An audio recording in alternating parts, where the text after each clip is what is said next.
Well, good morning, Our Lady of Mount Carmel. It is a beautiful, bright day today. There's not a cloud in the sky.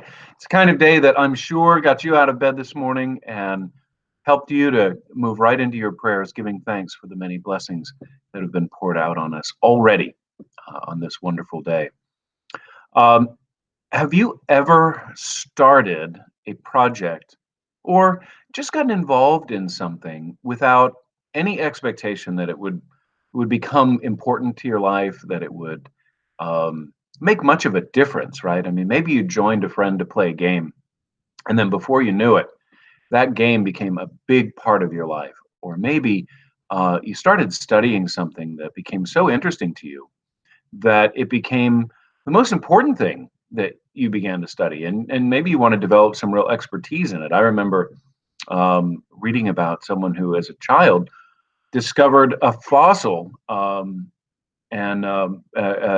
became an important paleontologist, right? Someone who studied dinosaur bones and led to many discoveries, uh, throughout history.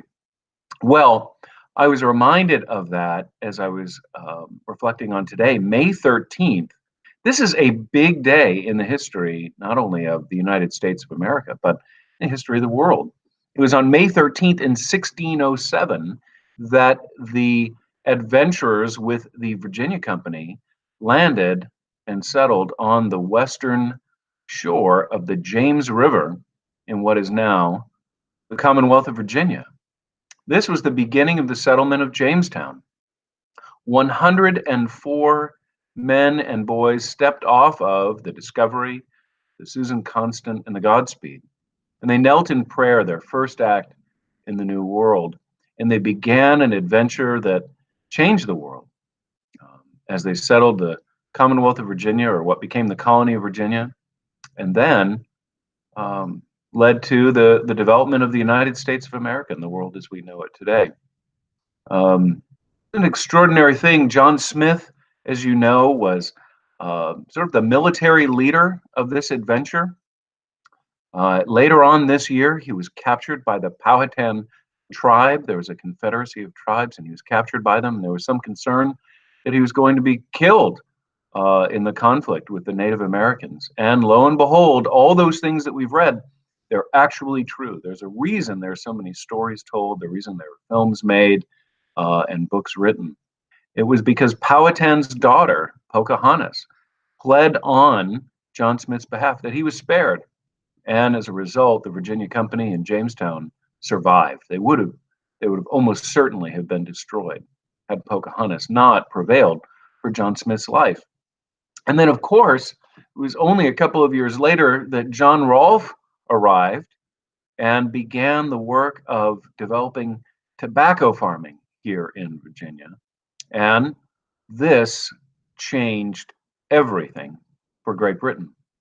Tobacco became one of the most profitable exports from the British Empire to the rest of the world. And it made the New World and the colony of Virginia, and then the colonies that followed thereafter, south of Virginia, exceedingly important to Great Britain. These little small things, 104 men who arrived on the shores of the James River looking for gold, and they found something very different, but even more precious.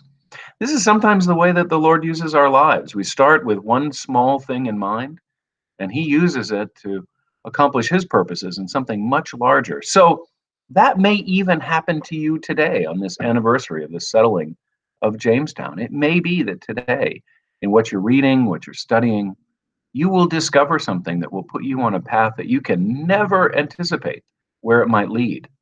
Most important thing, of course, is to be prayerful, to follow where the Lord would have you to go, so that you will be used for His purposes and His glory and the blessing of your neighbors. So remember, my friends, this day that you are instruments of peace. And make that commitment on your part to follow the Lord, known to everybody in your midst, everyone in your family, certainly. They need you, they need your comfort, they need your encouragement more than ever. So thank you for being an instrument of peace and love. Our Lady of Mount Carmel, pray for us.